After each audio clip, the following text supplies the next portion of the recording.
નમસ્કાર મિત્રો, સ્વાગત છે તમારું અમારી યુટ્યુબ ચેનલ ગુજરાતી મિત્ર પર। તો મિત્રો, રસપ્રદ, માર્મિક તથા સત્ય ઘટના પર આધારિત વાતો સાંભળવાની તમને ખૂબ જ મજા આવશે। એક દયાળુ સ્વભાવની સ્ત્રી હતી। એને એવો નિયમ કરેલો કે રસોઈ બનાવતી વખતે પ્રથમ રોટલી તૈયાર કરીને એને બહારની શેરીમાં પડતી રસોડાની બારી પર મૂકવી, જેથી જરૂરિયાતવાળી વ્યક્તિ એ રોટલીઓ ઉપયોગ કરી શકે। એક વખત એક ભિખારીની નજર આ રોટલી પર પડી, એટલે એ રોટલી લેવા માટે આવ્યો। રોટલી હાથમાં લઈને બોલ્યો, જે ખરાબ કરે છે તે તેની સાથે જ રહે છે અને જે સારું કરે છે તે તેને પાછું મળે છે। પેલા બહેનને આ કંઈ સમજાયું નહીં। બીજા દિવસે ભિખારી પાછો આવ્યો। પેલી સ્ત્રી રોટલી મૂકે તેની રાહ જોઈને બેઠો। જેવી રોટલી મૂકી કે ફટાક દઈને ઉઠાવી લીધી અને બોલ્યો, જે ખરાબ કરે છે તે તેની સાથે જ રહે છે અને જે સારું કરે છે તે તેને પાછું મળે છે।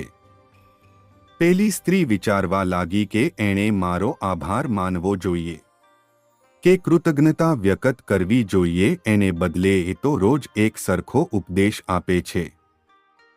હવે તો આ રોજનો ક્રમ બની ગયો। જેવી રોટલી બારી પર મુકાય કે ભિખારી એ ઉઠાવીને ચાલતી પકડે। પેલી સ્ત્રીને હવે ગુસ્સો આવ્યો। રોજ મારી રોટલી લઈ જાય છે પણ આભારના બે શબ્દો પણ બોલતો નથી। એક દિવસ ગુસ્સામાં ને ગુસ્સામાં રોટલી પર ઝેર ચોપડીને બારી પાસે મૂકવા ગઈ। ભિખારી ત્યાં રાહ જોઈને બેઠો જ હતો। રોટલી બારી પર મૂકતા એ સ્ત્રીનો જીવ ન ચાલ્યો। એણે ઝેરવાળી રોટલીને ચૂલામાં નાખીને સળગાવી દીધી અને બીજી રોટલી બનાવીને બહાર મૂકી, જે લઈને ભિખારીએ ચાલતી પકડી। થોડા સમય પછી કોઈએ એના ઘરનો દરવાજો ખખડાવ્યો।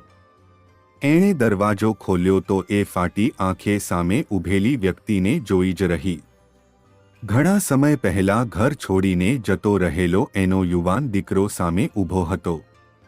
ભિખારી કરતાં પણ ખરાબ હાલત હતી। આખું શરીર ધ્રુજતું હતું।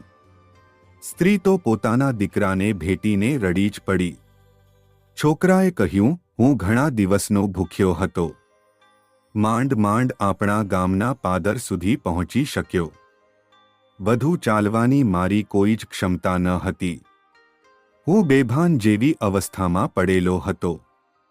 ત્યારે ત્યાંથી એક ભિખારી પસાર થયો। એના હાથમાં એક રોટલી હતી। હું ટીકી ટીકીને એ રોટલી જોવા લાગ્યો। ભિખારીએ રોટલી મને આપી અને કહ્યું, હું રોજ આ રોટલી ખાઉં છું પણ આજે મારા કરતાં આ રોટલીની તને વધારે જરૂર છે, માટે તું ખાઈ જા। પેલી સ્ત્રી ત્યાં જ ફસડાઈ પડી। અરે મારા પ્રભુ! આજે ગુસ્સામાં ને ગુસ્સામાં ઝેરવાળી રોટલીએ ભિખારીને આપી હોત તો! હવે મને સમજાય છે એ જે બોલતો હતો તે બિલકુલ સાચું હતું। મિત્રો, કોઈ પણ કામ કરવામાં આવે ત્યારે વહેલું કે મોડું એનું પરિણામ અવશ્ય મળે છે। સદ્ભાવથી કરેલા કાર્યનું પરિણામ સુખદ હશે અને દુર્ભાવથી કરેલા કાર્યનું પરિણામ દુઃખદ હશે। તમારું શું કહેવું છે મિત્રો? આવી રીતે જોડાયેલા રહો અમારી સાથે અને અમારી યુટ્યુબ ચેનલ ગુજરાતી મિત્રને સબસ્ક્રાઇબ કરીને સાથ સહકાર આપતા રહો। એ બદલ ખૂબ ખૂબ આભાર। Thank you.